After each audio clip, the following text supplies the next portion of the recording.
I was gonna run like 20.99 or 20.98, but 20.04, I mean 1998. Ha, my bad.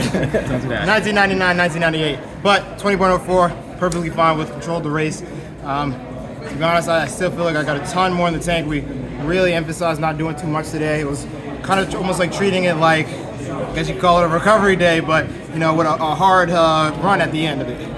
Does the doing the 3 rounds of the 100 before this for the first time, does it make you a little bit tired, or does it invigorate you for the 200? To be honest, I think it just makes me more excited. Of course, it was really hot out there, and we got done with the race, and I felt drained. But this sun is hot.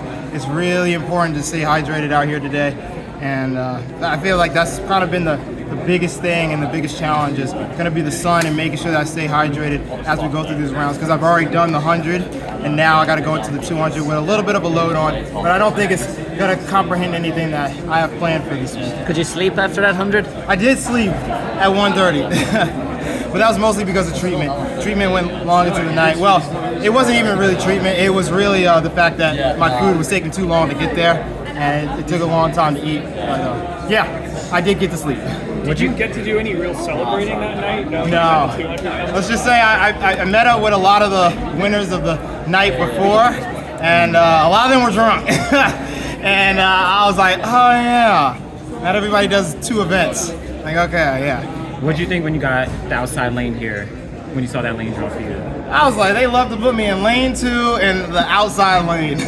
But to be honest, I'm kind of starting to get used to running first. I kind of like it now. I get to set the tone, get to put everybody on their toes, and the outside lanes in the 200, those are usually where I like to stay. So I don't have a problem with an outside lane. You've been doing the 200 for so long. Yeah. What does Lance tell you now going into another championships in the 200? It's so funny that you say that, because we were walking into the call room and he was like, all right, set it up, and you know what? You know what to do. Just get in there and do it. Trust and believe. I was like, yeah, coach, I got you. I know what I'm doing.